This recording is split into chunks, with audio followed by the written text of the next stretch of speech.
Babylon. I am a daughter of Zion. Can these dry bones live? I'm purging through. He's cleansing me. I am a daughter of Zion. Shalom, Israel. This is Sister Chaanah.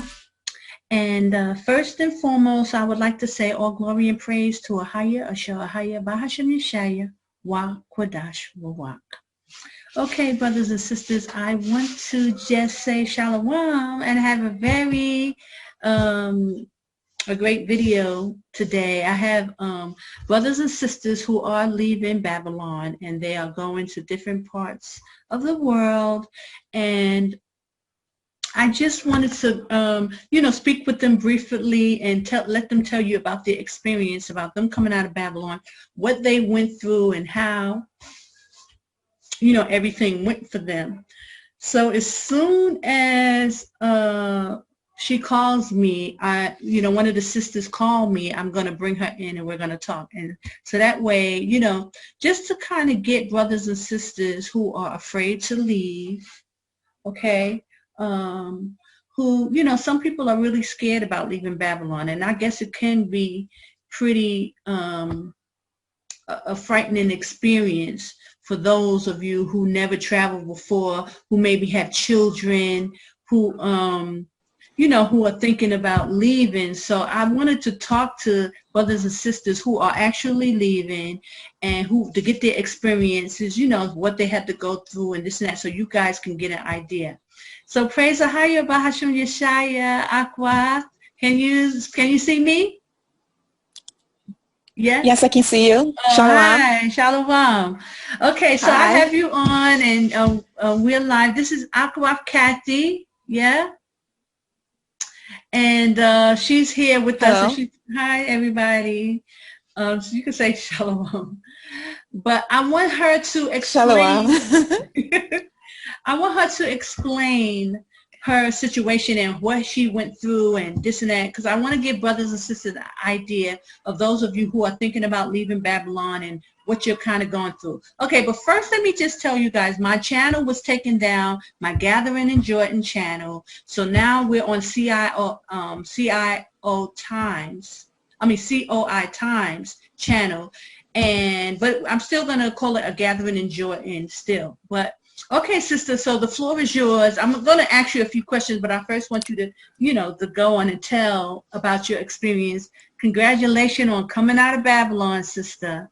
And, I know that you're going through, just different things, and, just tell everyone, being a woman, traveling, what was it like and what was your experience like? Oh, there's a lot to tell. Where should I start? I'm sure. Well, you can start from, the beginning, or you can start from where you are and then work your way back, or, so however you want to start. Well, I'll start from March. Okay. Because everything came to a head for me in March. I mean, I was aware that who I really am, and it was just a matter of, okay, what do I do next? But I wasn't really focused on that. I was just focused on finding out more stuff about myself, my heritage, being an Israelite, and just learning and going step by step. And then when the lockdown came, and I had a couple of dreams that really put me on the alert that this is very serious. Yes. Right. Okay. And it was then that. So let me ask you first. Let me stop. Going to get into the dream. But you didn't know you didn't know you were Israelite then. This is before, like, you were starting to wake up to the truth. I knew. I woke up to the truth in around, I think, about 2012, 2013, but the revelation was kind of slow because I took it as, how we are taught in Christianity, that we are all spiritual Jews, right? Spiritual Israelites. So I kind of was going from that point of view because as far as I was concerned, the people in Israel, I thought that they were the true Jews. That's what we were taught, right? Until I went there and I saw it for myself, and I thought, there's something odd here, and I'm not really feeling that connection with them as I was feeling the connection with the people in the Bible. That was my biggest alert.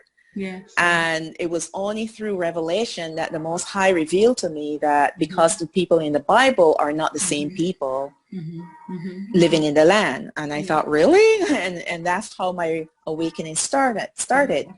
And I had another friend, and between the two of us, we were both awakened around the same time, and we kind of was sharing, you know, videos and things that people have taught that kind of really put it all together for me.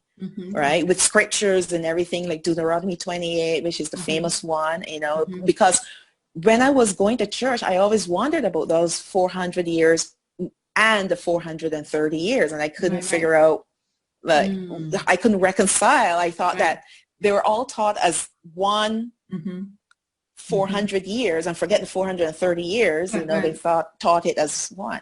But when I discovered who I am, based on that scripture, then it all made sense. It's because they're two separate times, right? One was given to Moses and one was given to Abraham.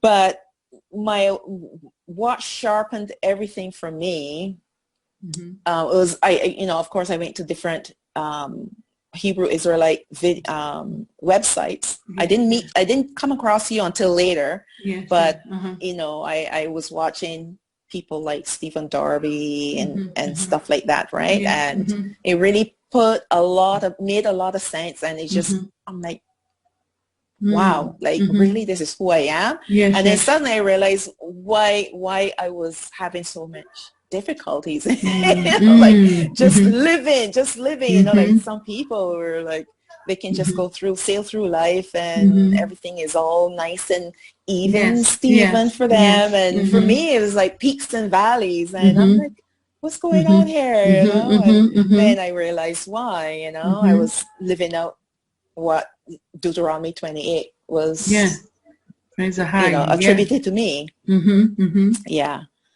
So going forward, I mean, it was all a slow process, because one of the things he kept telling me, even from 1997, when I got saved. Well, I should not say that, because that's another Christian doctrine, right? Because we're not saved until the end. You know, the end, right? Until the end, right? You're saved. But again, see, even that, getting all that language out of my, you know. So when I started going to church, I would say, in 1997, and I lost my train of thought there. It'll come back to me.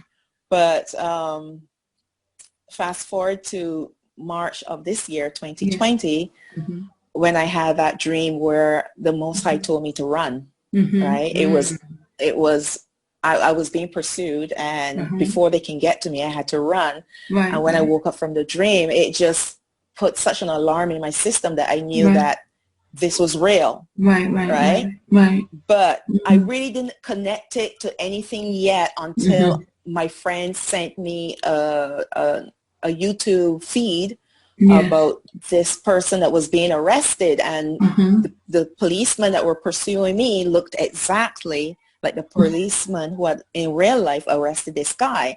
And that's when it was, I knew that the Most High was speaking to me and saying to me, you need to wake up. This thing is not going to blow over like SARS. It's not going to blow over like H1N1. He said, this is it. And I had chills. I was shaking.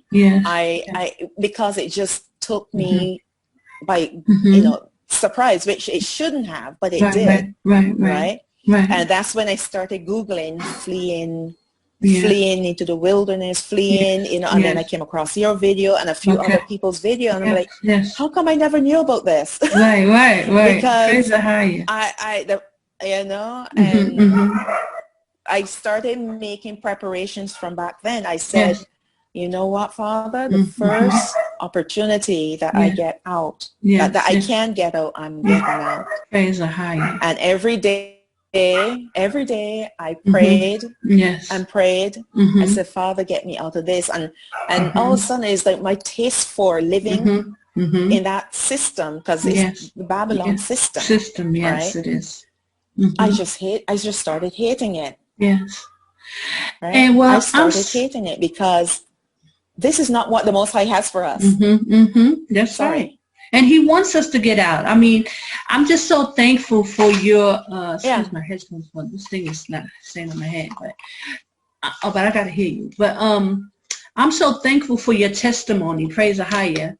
And I thank you, sister, for coming on and speaking about what happened to you, because it's the same that what happened to me, but it's just 12 years earlier. Like, I had to go. Like, Most High was summoning me out. Right. And when you have that feeling on you from the Most High telling you what to do, there's really nothing nobody can say to you. You know what I'm saying? Either you can let people lull you back to sleep. That's right. And make you feel like, oh, not yet, not yet. But when the Most High put a spirit on you to do something, you have to do it.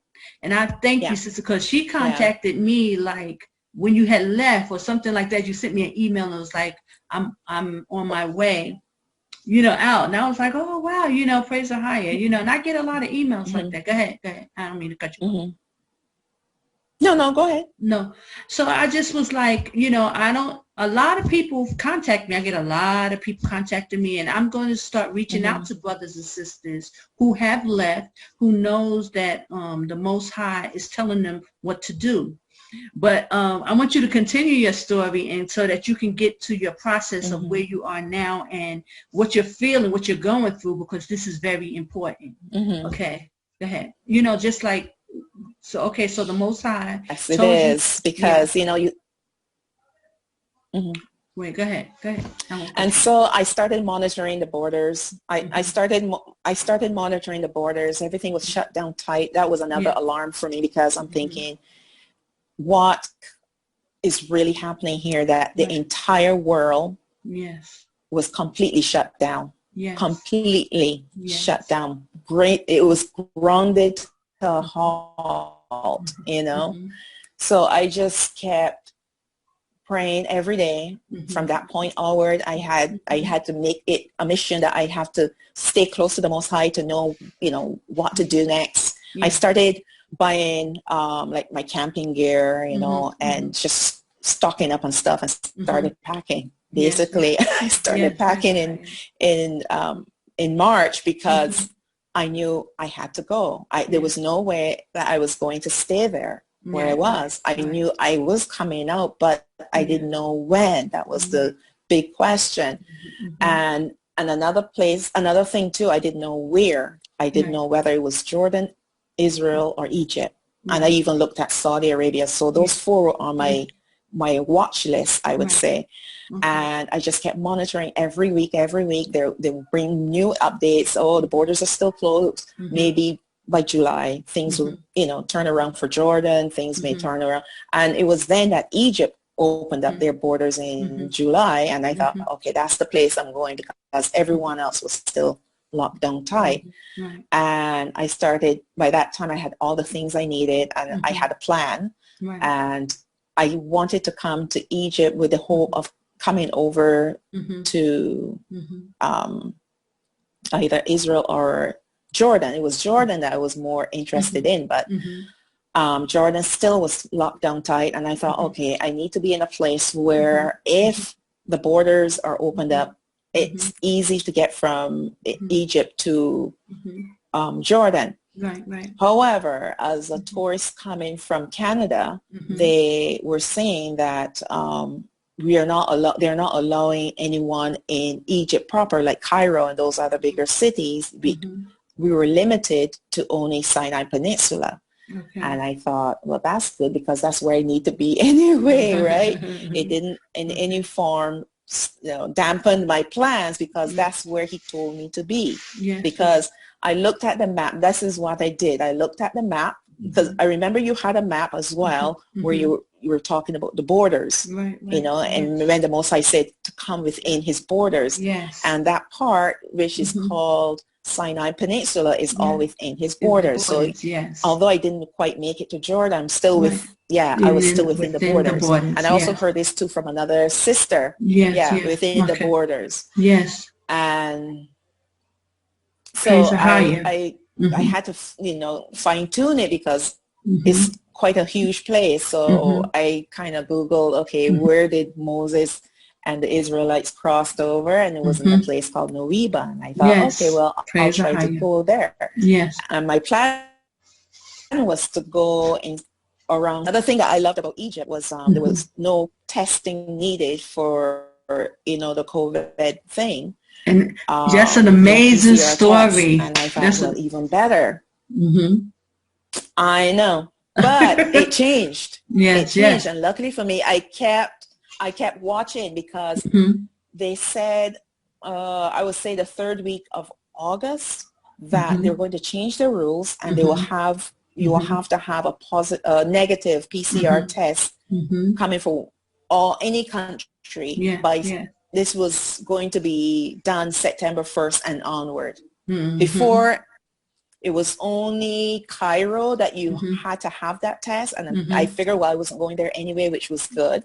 And that's when I had to change my plans. I had to call my agent and said, please, can you get me on a flight by the 30th of August because I don't want to do this test. So she worked fervently and I left August 30th and it was not easy. It was not easy. You would think you have a ticket in hand, you just get on the airplane and everything will be sweet sailing. Well, the devil does not want his slaves to leave his system. He was on my case, right? The first thing is I missed my flight through an error of my own, and then rebooking, it caused a little bit of a problem with my ticket. So I had to go and get my ticket from the airport. And that's where the trouble started. There were a lot of questions asked about why you're going and do you know that there's a restriction on everything. And I'm like, I'm praying in my spirit, give me patience. Like I knew this was going to happen for some reason. I just knew it. And I just walked away at one point in time. So, situation that should have taken only about 15 minutes to print up my ticket and give to me lasted almost 3 hours, right? Wow. 3 hours. And calling supervisors to make sure that, checking the Egyptian website, do you have a visa, all these different things. I already had everything done, right? I just needed a ticket. That's all I needed. So finally, I 2 hours after going to the ticket lady, I was so frustrated. I went to charge my phone because I was still in touch with my agent who was working fervently to help me. And I prayed. I said, okay, Father, if this means that I have to go back home and this is not your will, I will go home. I'm not going to fight it. But if you want me to carry on, you have to change this lady's attitude because it was bad. She was bad. It was so bad. And even my agent could not figure out why she was so bad towards me, like angry that I was going there, well, here. And he, after praying for a while, he sent me back to her. He said, go back to her now. And I went back to her and she was completely changed. She was like a friend. Like, where were you? I was charging my phone and I told her, well, every time I tried to come to you, there was always someone in front of you. Yeah, I know. And she was completely helpful after that and really worked with the help desk to get my ticket fixed because there was a genuine problem with the ticket, but she just needed to stop focusing on me and focus on the ticket, which is what she ended up doing, and then within 10 minutes to spare before the plane was going to take off, I was now hustling for the airplane and getting my luggage through. She was like, don't even bother weighing them, just push them through. Wow. I made it to the plane, but it didn't even stop there because I went to Heathrow. And that was another issue there as well because they were having a problem confirming my ticket. you know, similar to the first time. And I'm like, okay, like, what's this? And there were two of them this time. And they were calling supervisors, looking at my visa and everything. And it's like, oh my goodness, like. So you got your visa, you got your visa for Egypt before you left? Way beforehand, way before. Yes, I had applied for my visa in July, I believe, early August. Like when I knew that they had opened up their borders, that's when I applied. You applied for the visa. And that was anywhere July or August, somewhere around there. Actually, it was August, early August, August 4th, to be honest, to be precise. And so I already had that. So that was not an issue. The issue now is getting past these hurdles that came before me. And I know people that were my biggest hurdles. And again, the question, do you know there are restrictions? Do you have a PCR? I was like, I don't need a PCR. I already did my research.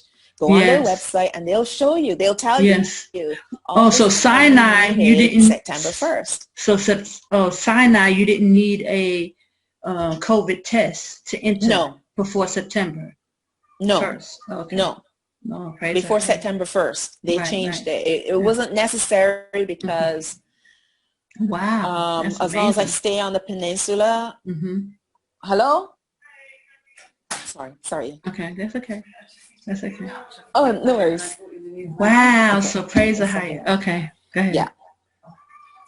So that's amazing, sis. What was I saying? You saying so now they gave you a hard time at the second stop. Thank you. Okay. Thank you. And I fixed. Okay. Okay, thank you. Sorry. Sorry about that. That's okay. So the second one, it was this. There were the same questions. Do you know that Egypt has restrictions? I said, well, they do have restrictions, but it doesn't pertain to tourists going to Sinai Peninsula. As long as I stay there, there's not going to be a problem. And I'm going to a place, I actually end up going to Hurghada instead of Nuweiba because that's where the airport is. Right? And because I was booking so late, I booked so late, the price just went sky high. And so Hurghada ended up being the cheaper of the two. There was Hurghada or Sharm el-Sheikh. Sharm el-Sheikh is more expensive. And so I chose Hurghada. Yeah. And it still was within the border. If you look at the map. Yes. But it was not the place that I needed to be. I needed to be on the Nuweiba side. So that would, and it was then I discovered how huge Egypt really is. It's huge. Wow. But eventually they did give me the ticket. They did confirm the ticket because I just stood there. I'm like, okay, there's nothing else I can do. I gave you my visa. You're looking at the website and they're calling their supervisors to get permission for me to board the plane. I'm like, okay, no problem. And once, they gave me back my ticket and confirmed that to get on the airplane. And once again, I was pulled out of the queue because I was coming to Egypt. And I was going to be questioned again. And I went to, actually the lady took me to the counter where they scan your tickets and everything. And she might as well just picked up the microphone and announced to the whole world that this lady is going to Egypt. You need to check her credentials and all that stuff. I'm thinking, oh my goodness, like, am I going to a leper colony or another country, So they were on you. The lady just took my ticket. I know. She took my ticket. She scanned it, gave it back to me, and that was it. She didn't do anything. She didn't question me. And after that, I was so stressed because I had missed my flight, and it was a hassle to get to the airport and going through the first ticket lady, and then the flight was very long. It was about 8 to 9 hours long. And then the layover at Heathrow was 3 hours and then going through that. So I was just sitting there completely emotionally, spiritually drained. I said, Father, I can't go on like this. I can't do this. This is too much for me. And he said, from here on, it's going to be smooth sailing. Don't worry about it. And I thought, okay, I Wow. hope so, please, please, please, please, because yeah. And as he said it, it happened. They just, Praise I didn't AHAYAH. even have to give my ticket to the lady. This was in Zurich because I flew from Heathrow to Zurich, and I scanned my own ticket. I went on board the plane, landed Wow. in Egypt. Again, no problem. They just stamped my passport. Welcome to Egypt, and that was Wow. it. Praise AHAYAH, sis. So I'm I so was, thankful that you got there safely. yeah, Bless you. That's awesome. yeah. And But so I wish, sorry, but I wish I no. could say that was It. Right. that was smooth sailing from Right. there onward. Right. But anyway, Yeah. you go on. No, I just want to say, because I Yes. wanted to get on, because I think this thing is going to cut us off. So I wanted to get on. Okay, Okay. sure. So then you got there, and I kind of want to talk about how how you was adjusting, because I talk about this a lot in videos about when we come out of Babylon, and I try to warn people that the Babylon, like in Revelation 18, every foul spirit, unclean and hateful bed, that our people go through something. And I don't know what it is, but I know it's spiritual. And I know that because we're coming out of Babylon with all these spirits on us and all this stuff that we've been through, it's hard for a lot of Israelites to adjust. And a lot of them have gone back to Babylon. A lot of them didn't know how to adjust in a foreign country. They couldn't just sit still and just kind of let the Most High deal with them. They just was kind of like all over the place and just, trying to do a lot of things, and just instead of learning how to meditate on the Most High. And, because it's hard, because there's sorcery and there's witchcraft, and we don't really understand that we're dealing with witchcraft and sorcery. Like the scripture says, unclean and hateful spirits, and you're under attack, and now you're trying to come and act normal. So I kind of wanted, because you came and started speaking to me about something, and I just was like, wow, you are actually the first Israelite who I've talked to, and I've talked to many, who've come and kind of expressed this kind of thing. And I just wanted to get your take on it and what you kind of was feeling and going through, Well, it wasn't easy. I'll confess that, but I was made aware that because I was born and bred in Babylon, that it's going to take a while for me to adjust spiritually to the Father's,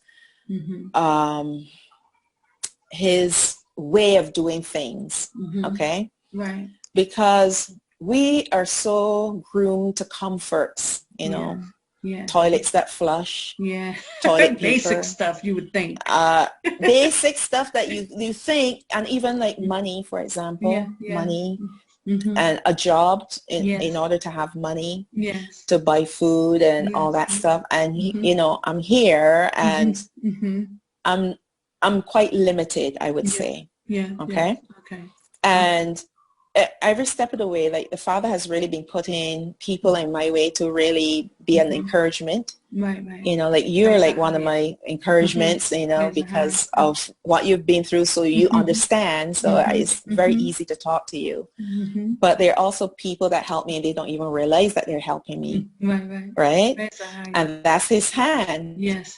But what he showed me, he's like, it's going to take time for you to adjust to my ways, because it's not about physical comfort, right? You can't expect to have physical comfort when you come out. The enemy is going to keep bringing this back to you, because literally I ran. I just left everything, and I just have 2 suitcases now. That's it. That's my life.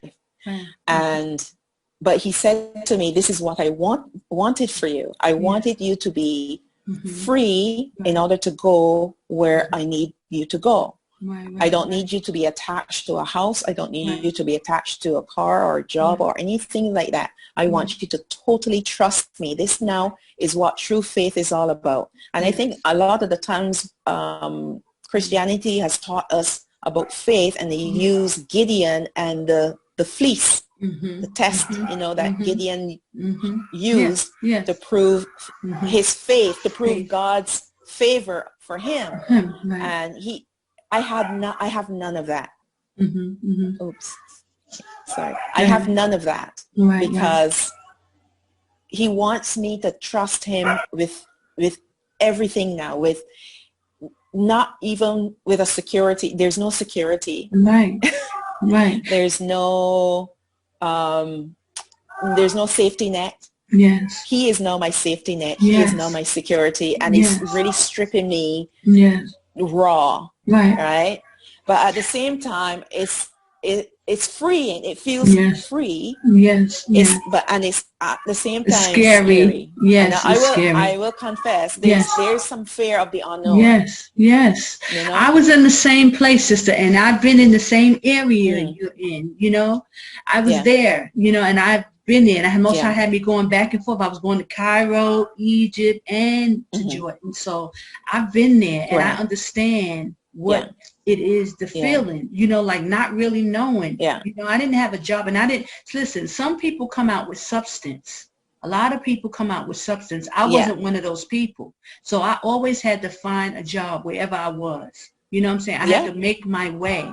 So the Most High was dealing with me in such a way. But once I realized that he said he would provide, I didn't worry. You know what I'm saying? I had to put all that fear behind me. In Babylon, we are so used to being taken care of in some kind of way. Even you have your family, even you have, you know, the government, some kind of unemployment, some kind of friends.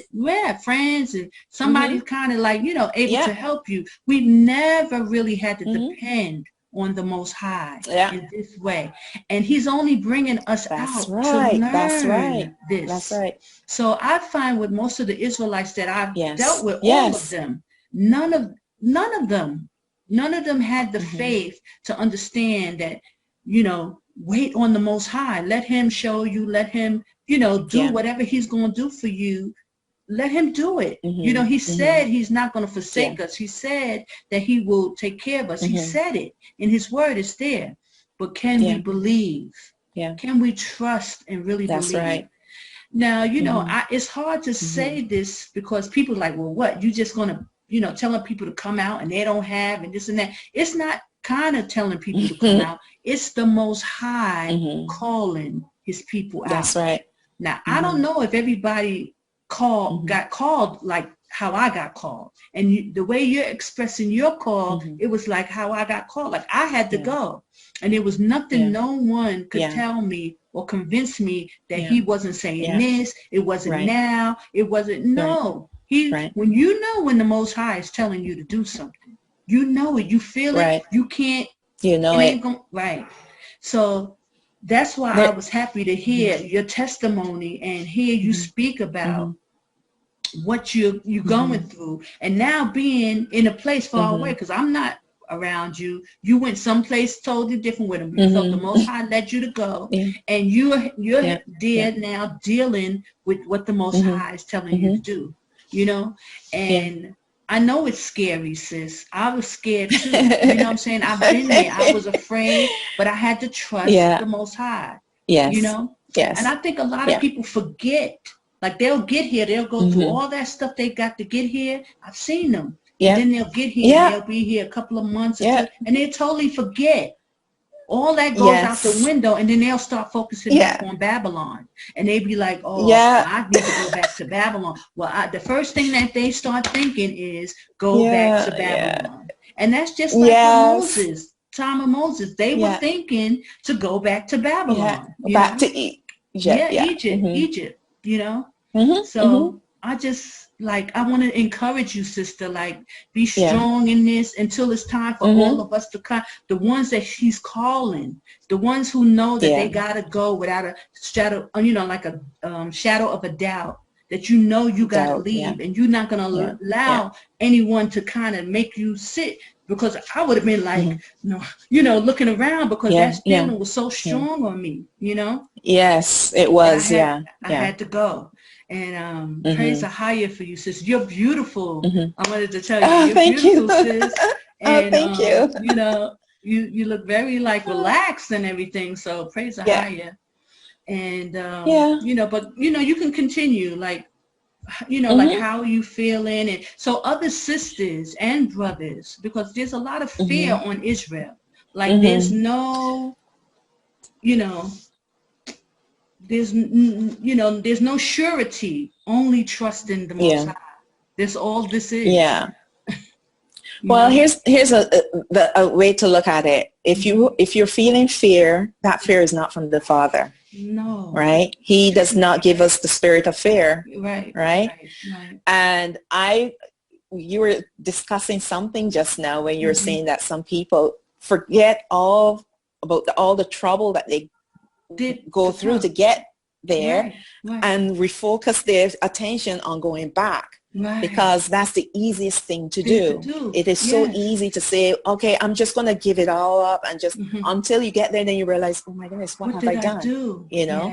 And I was there. I was like that about a week ago, or even more, like a week and a half ago, because I was thinking, I had all this thoughts in my head that things were just going to line up. You know, like I'm going to see other people and all these different things, and everything is going to be just rosy, you know, and it's not. It is a struggle. It is a fight to go forward every single day. However, there are days where it is easier, especially when you talk to other believers, right? So I will encourage people, just talk to other believers. That will fuel that fire inside of you to keep pushing forward. But if you isolate yourself, then that fire just goes down to like embers, and then you don't feel it. All you want to do now is go back. I want to go back secure. To where, you know, secured. You feel secure, but you don't have the security in the Most High, because you don't know how to trust in Him, in His walk. You don't know how to do it. And it's easy for people to tell you, oh, you should go back, or you tell yourself, oh, I should go back. And then, you know what I'm saying, you fall out of the will of the Most High. If He has something for you to do, it's nothing, nothing you can really do but trust Him, or you can go back. Exactly. And I was there. I was at this point. I was here in Jordan at one point. I didn't even have a place to stay. I didn't have a place to stay. When it was in maybe 4 years in, because I was staying at one area and I moved to another area, and I found a job, but I didn't find an apartment yet. And I would listen, but not once did I think to go back. It never crossed my mind to go back to Babylon. I don't know what's wrong with me. I said, I don't know what's wrong with me, but it just wasn't in me to go back. I just was not. It was never a choice. It was never something that I was thinking about. I never thought to go back, And I heard, people don't even know that. I tell people a lot, like, listen, y'all don't know what I've been through. You don't know. You know what I'm saying? But I know one thing, I wasn't thinking about going back to Babylon. That was not an option for me, So I just, that's just my story. But I know I've dealt with a lot of Israelites, and I see them struggling. I see them struggling in the spirit. They, things irritate them. They get really irritable really fast, like when they got to wait online. And other Jordanians will deal with other Jordanians before they deal with you. So that pisses most people off. It's enough to give you an attitude, but they'll get so frustrated about these kind of things. And I'll see people struggling in that way, like spiritually, they just can't handle stuff like that, And then one thing leads to another, and then leads to another. And the next thing you know, they're going back to Babylon. Because it's just a pile up of things, inconveniences, not being the way we inconveniences, And I try to help them. I be trying to say, like, don't let that bother you, because that's just how, if you're in any country, it's not just the Jordanians. Egyptians are like that. Like you'll favor you know, and I know how it is in Egypt. Like, I couldn't even take Egypt, like really. Listen, I lived in Israel for in 2 years, a total of almost 6 months, right? Okay, wow. And it's the culture there is quite different than here. Yes. Very different. Very different. It's I can't express how different it is. I right? find that those But is go ahead, go ahead, go ahead. but at the same time, what it does, it forces you out of your comfort zone, Mm-hmm. because all along the way, I couldn't allow myself to be nitpicking over Mm-hmm. things. Mm-hmm. You know, for Mm-hmm. example, you know, at one point in time, I didn't have Wi-Fi. And I really Yes. miss talking I to people, know. because especially my friends and family back home. And Mm-hmm. it was hard. It was Mm-hmm. very hard. But Mm-hmm. I thought, you know, it's okay. You know, Mm-hmm. it's okay. Mm-hmm. I did inquire about Wi-Fi at the place where I was staying, and I got Mm-hmm. 2 minutes of Wi-Fi. Mm-hmm. Right? Wow, And it wow. was enough to send a message, I'm okay, Yeah, yeah, all yeah. is well, and that was Yes, it. yeah, yeah, yeah. And I tried not very hard not to let that be a frustration to Mm-hmm. pile on to Mm-hmm. other, like you were saying, Mm-hmm. these frustrations come to create a mountain, when in Mm-hmm. fact you just need to conquer each frustration and leave it behind you. Mm-hmm. And if you allow it to pile up, then it becomes a huge problem where Mm-hmm. you're at. And then Mm-hmm. the first thing is, I need to go back. Yes, I need to yes. go where I'm comfortable to some Right. degree, Yes. where, Mm-hmm. you know, people know how to deal with each other. Mm-hmm. And Mm-hmm. it's not about that. Yeah. It's not about that. Right, This right. now, what is even scarier today than any other Mm-hmm. time is that Mm-hmm. we're dealing Mm-hmm. with the end times. Yes. Mm-hmm. Mm-hmm. And you got to keep that at the forefront of your mind, regardless of how you're feeling or what you're thinking. We're not dealing with just something that's going to blow over and then it's over and it's Right. done and then we Oh. can go back to normal. Mm-hmm. There's no normal anymore. Right. And that's what a lot of things, like now it's different. Now because of Corona Yeah, happened, like that should be a slap in the face to anybody. But I'm talking yeah, about, you know, yeah, when there was a time where Israelites was just coming here and they were just acting yeah. like they were on vacation. You know, like people just acted like they were on vacation. They was here like, you know, like they were just here to have a good time or whatever. And, Yeah, you know, it's really hard to tell people like, listen, guys, y'all need to take this serious. But now yeah, I'm yeah, sure they see, you know, now I'm yeah, sure they have a different perspective because a lot has yeah, transpired. But look how long, you know, it may have taken or seemed to some people. You know, some Israelites was here mhm. like, excuse me. Some Israelites was here like 3 years ago, you know? So it took all that Wow. time for things to happen, but now they're back in Babylon, and I'm sure Hmm. at, at least some of them, at least half of them wish they had stayed. They had stayed out. Yeah, They didn't go back. yeah, You know what I'm saying? yeah, But, you yeah. know, in hindsight, you know, and I've talked to some have called me and was like, you know, I should Hmm. have, you know, I should have, you know?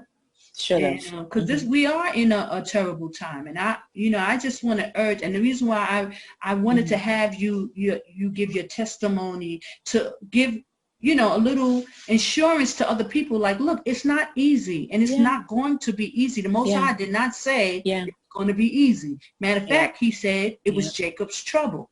He said it was going to be a troubled time. yeah, So it's not going to be yeah, something easy. So but he's here, he's doing this for a reason. He's calling us yeah, out to prove us, yeah. to get us in, you know, Yes. snap us back into shape because we're out of order in Yeah. Babylon. And I don't care what Hmm. anybody says about Babylon, you Hmm. can't get yourself Hmm. together there. You must come out. You know what I'm saying? To start to work on yourself Yeah, because that place is yeah, so wicked. Like it's so yeah, extremely wicked. The reasoning is yeah. wicked. Like how you think, the thoughts, how you come to even Yes. a thought pattern is wicked. You know, Yeah, like it's yeah, yeah, horrible, yeah, yeah, you know? yeah. So It's I funny that just, you were saying something just now that just triggered a thought in my uh, head, uh-huh. because this morning Mhm. a voice was speaking to me and it was Okay. saying to me that you cannot, you cannot, what I'm learning here, I Mm-hmm. can never learn in Babylon. Mm-hmm. What I'm Exactly. being taught here, I Yeah. can never be taught in Babylon. So if Yeah. you think that you, Mm-hmm. the lesson, and what is the lesson here is Mm-hmm. faith, Yes. his faith, Exactly. not the faith Mm-hmm. that we were taught, you know, Right. throughout our church life. Right. This faith now has no a whole different level. Hebrews 11. It's yes. It is mind-blowing at the same time, because I still pinch myself, like, am I really here? Yeah, I'm here. But there's the bad, but there's always good as well, because I am grateful and thankful that I'm here. I struggle, but the struggle is not in vain. The struggle is against the currents that are trying to pull me back, right? That's my struggle. And like I was saying to you the other day, I'm fighting with myself. I find myself fighting with myself. And that's the biggest part of it. Like, people don't understand that every foul spirit and unclean head, it's in us. That they have did such a job on this sorcery. They know about the sorcery and the, how to the vortexes and trapping in spirits. We're dealing with these spirits, and that's why the Most High is calling us out. First of all, He's going to call us out. So for one, we can shed those spirits, the food, everything that they're dealing with that's so demonic. We have to come out of. So people try to act like it's just come out of their ways. You can't come out of that lifestyle in Babylon. You cannot do it. You understand? Right. You think you're okay, and you think you're operating in a normal capacity, but when people from the outside look at you and listen to you, we can see how unnatural and how unnormal, people are talking and they're thinking, but it's not until you come out and really like come out. And I'm not talking about come out and then still focusing on Babylon. I'm talking about really come out, and leave it alone, for a while. You got to give yourself time, And I'm so happy for you, sis. And there's a lot of sisters that are out, and brothers who are out, and I know it's from day to day. It's going to be a struggle. We're struggling spiritually. It's a spiritual struggle, Praise AHAYAH, Yashaya. But you made the first steps, and eventually, listen, there's a big prophecy that's going to happen in that area, what the Most High said He's going to do. So don't even, worry. Whatever you choose to do from this point, you know what I'm saying, whether you stay there, you go, you move, whatever you choose to do, just know, thank the Most High, you're out of Babylon. That's the main thing. You was obedient. Obedience is better than sacrifice. That's the scripture. Sacrifice. Yes. Be obedient to what the Most High tell you to do. Don't let anyone convince you otherwise. This is between us and the Most High. I'm so thankful I didn't. I didn't listen, or I didn't listen to anybody trying to convince me to come back, or making me feel like I made the wrong decision, when I'm, the Most High is what's leading. He's doing the leading, regardless of what anybody else feels or thinks. Yeah. Yes. Praise the higher by Yashaya, So like, anything else you want to talk about, or you want to share, or you want to say? I can't really think of it. I just, I just want to encourage people to listen to the Father. Don't listen. Listen to the Most High. Listen to Him when He speaks to you.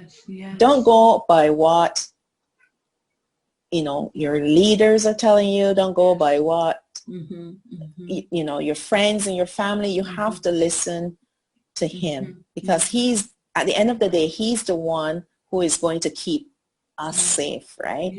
Yes. And if He's calling you or beckoning you, I think for the most part too, a lot of people say, but how can I afford to leave? Because it takes money, and I don't have any. And I'm thinking, but I didn't know how I was going to where there's a will. I didn't know either. Where there's a will, there's a way. There's a way. It got to be a way. And then he sell your car. Right. Yeah. He provided a way. Listen, guys, I didn't have a lot of money when I came out. I didn't have a lot. I just, Mm-hmm. I sold my car. I sold the things that I had, and I came out with what I had. And when I Right. started running out of money, I Right. was like, oh man, I had to figure out how to find me a job. And that's Mm-hmm. what I was doing. I Yes. figured out how to find a job. Yeah. I knew I had to work. So Mm-hmm. some people come out with Yeah. substance where they have a pension or they have a retirement. Those people are different. Yes. They can chill for a Yes. little while and Yes. not, you know, not Yes. do anything, you know, some months and do. I couldn't do that. I chilled for like Yeah. maybe a month. You know what I'm saying? I was like Yeah, a like good for me. like a month, right? And then I had to Yeah. start finding Yeah. me a job. I had to find a job, and Yeah. I Yeah. ended up in like a travel agency. I didn't know anything about travel. You know, I worked in a travel agency for 4 years because Mm-hmm. I did not want to teach. Like when Mm-hmm. I left Babylon, I did not think that I Mm-hmm. would have to be teaching anything because I was a teacher in America and did not Okay. want to teach anymore. So Okay. when I came out, that was the Yeah. last thing I was thinking about doing. You know, Right. I did housekeeping, I did house cleaning. I did house cleaning. One of the Mm-hmm. sisters that I met had a house cleaning business, and I worked with her, you know, and we Mm-hmm. shared, and I did that Mm-hmm. for a while. It was Mm-hmm. horrible, Mm-hmm. horrible. I was complaining, Yeah. you know, in my Yeah. mind, like something I Yeah. just did not want to do. But look, I had to do it because I have no money. Right. You know, how can I say like, oh, I'm not doing that? Exactly. How? Exactly. So I had to do that for a while, you You know, can't praise afford the to Most say that. High. So Yeah. I'm just saying, Yeah. Yeah. and I need to give this kind of testimony because people think they always like try to say, Mm-hmm. well, how did you make it? Now you know what I'm saying? I had to work. I had to Mm-hmm. work to Mm-hmm. maintain myself. But Mm-hmm. look, I always felt like if I can make Mm-hmm. it in New York, I'm from Brooklyn. If I can make it there, I can make it anywhere. Yeah. And that's what always stuck in my mind. Yes. Like Yeah. I've worked a lot Yes. Yeah. since I was 15, 16, I always worked summer youth, this Yeah. and that. Then I was a singer and I was Mm-hmm. doing this. I've Mm-hmm. always worked and I always, Mm-hmm. Mm-hmm. keep myself. So it Yes. shouldn't be a problem me coming out and going somewhere else and not Yeah. being able to find a job. I know how to find a job, Yes. Yes. Now, praise the Most High, And like, it's funny because go ahead. sorry, go ahead. No, No, no, I no. was just piggybacking on that Mm-hmm. because you were saying that you lived in New York City or Mm-hmm. Brooklyn, so Yeah. you figure if you can make it there, you can make it anywhere. Well, Mm-hmm. it's funny Mm-hmm. because I lived in several countries all by Mm-hmm. myself. Like I Wow. moved to New York City Mm-hmm. as well, and I Okay. spent 3.5 years there. Oh, And then I okay. knew no one. And then I Wow. moved to Canada, and I was living Wow. there all by Mm-hmm. myself as well. Wow. I Okay. went to Israel by myself for Wow. six Mm-hmm. for 6 months, and Okay. I knew no Okay. one there, but I was still able to create a network of friends, Yes. You right? eventually, And yeah. yes, So yes. what is an encouragement to me that all these years that I've done Mm-hmm. these things Mm-hmm. is to show that I'm capable and Uh-huh. able, no matter Yes. where I go, Yeah, to be able to to sustain yourself and make some sustain things myself. Yeah. happen. You start to meet Yes. friends, you start to form a network, and Yes. before you know it, you're like, okay. And Yes. that's how it Yeah. happened for me. I was like, okay, after Yes. a while, I was like, okay. But at first it was rough. It wasn't easy for me Yeah. at all, Yeah. but I didn't expect Yeah. it to be easy. I knew I was going to some place that I didn't know. I didn't know what to think Right. when I left. I Right. went to Israel Right. first. I didn't know what to Yes. think.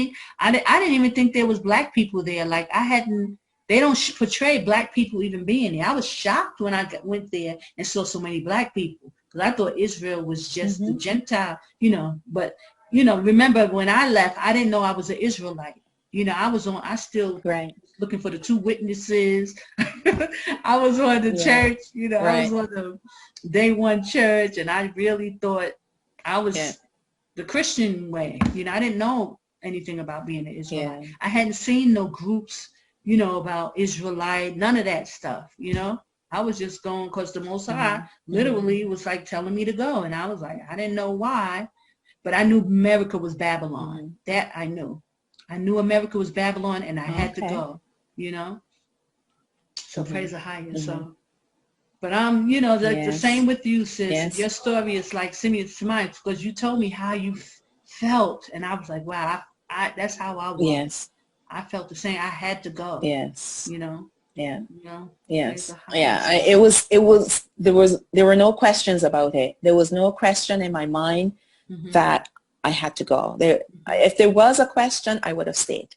Right. Yes. Because I'm a creature of comfort. I think we all are.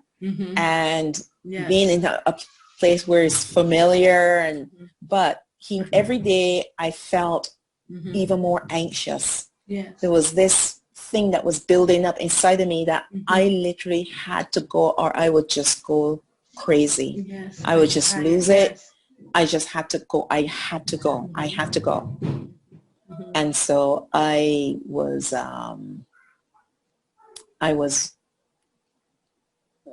ready to go when it was time to go. And there were no questions in my mind. The questions only came after the fact, when I started meeting the hurdles. Yes, yes. Because that's the way how the enemy works anyway. Yes, yes. Everything's good until you meet a hurdle, and then all of a sudden you want to go back because the hurdle is in front of you. And you don't know. You don't want to jump over the hurdle.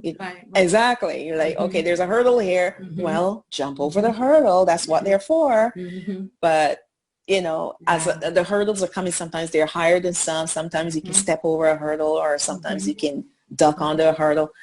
There will be hurdles. And you know what I'm reminded of, that when I was there, back in that place, I had a lot of hurdles. It wasn't easy living there. No. Right? Listen, I know. And just like the children of Israel, when they were in Egypt, they had difficulties where their lives were bitter. But yet when they encountered thirst, they forgot about it, and they wanted to go back because they had cucumbers there. Yeah, it's like as if it was better, right? Like it was something good to go back to. They totally forget. Exactly. They forget. And that's how we are as people. We forget conveniently that all the difficulties that we faced in that place, and because we encounter one difficulty, or maybe two, and it's the end of the world. That's it. That was my breaking point. I'm going back to the familiar. And so and he keeps reminding, and that he was the one who kept reminding me of this. He said, don't be like them. Don't be like your forefathers. Every time a struggle came, they forgot. I brought them through the Red Sea. Amazing how we can do that. Yeah. Wow. I'm so I kind of like, part of me, like I said, there are two of me fighting against each other. The comfort me, the comfortable me, and then there's the me that wants to get out and be free, to be set free. And I have to keep reminding myself, don't listen to that other person, because they want to go back to where it's comfortable, even though it's not. It's not. It's an illusion. It's an illusion. Right? And we're dealing with. Yeah. Praise AHAYAH, that's not what the Father wants for his people. No. And it doesn't matter, like if you come out with a group or if you come out on your own, you're still going to go through these situations thinking, because torment is in your mind.